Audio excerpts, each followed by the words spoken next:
Biyaya. Ang biyaya ay hindi lang tungkol sa malalaking bagay na natatanggap natin tulad ng pera, bahay o tagumpay. Ang tunay na biyaya ay yung mga bagay na ibinibigay ng Diyos kahit hindi natin hinihingi at kahit hindi natin deserve.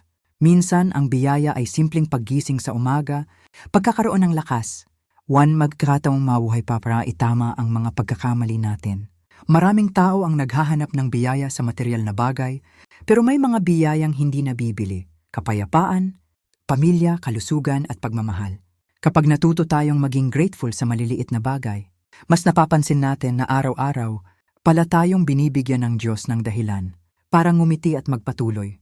May mga pagkakataon na akala natin walang biyaya dahil puro problema ang nakikita natin. Pero minsan, ang biyaya ay nasa likod ng pagsubok. Ang biyaya ay yung protection na hindi natin nakita, yung pag-iwas sa mas malaking kapahamakan, o yung mga pintuang hindi nagbukas dahil hindi pa iyon ang tama para sa atin. Ang biyaya rin ay dumarating sa anyo ng mga taong ginamit ni Lord para tulungan tayo sa tamang oras. Maaaring isang kaibigan, pamilya, o kahit stranger na nagbigay ng tulong or encouraging words. Ipinapakita nito na hindi tayo nag-iisa at may mga taong ipinapadala ang Diyos para ipaalala sa atin na mahalaga tayo. Pero tandaan, hindi lang tayo tumatanggap ng biyaya, tayo rin ay tinatawag na maging biyaya sa iba. Kapag pinagpala tayo, mas mainam na ibahagi natin ito kahit sa simpleng paraan, tumulong, umunawa, magpatawad at magbigay ng pag-asa.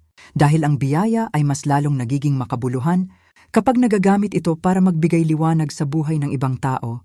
Kaya kung minsan pakiramdam mo ay kulang ka, huminto ka sandali at tingnan ang paligid mo. Baka ang biyayang hinahanap mo ay naroon na. Nakatago sa mga simpleng bagay na hindi mo napapansin.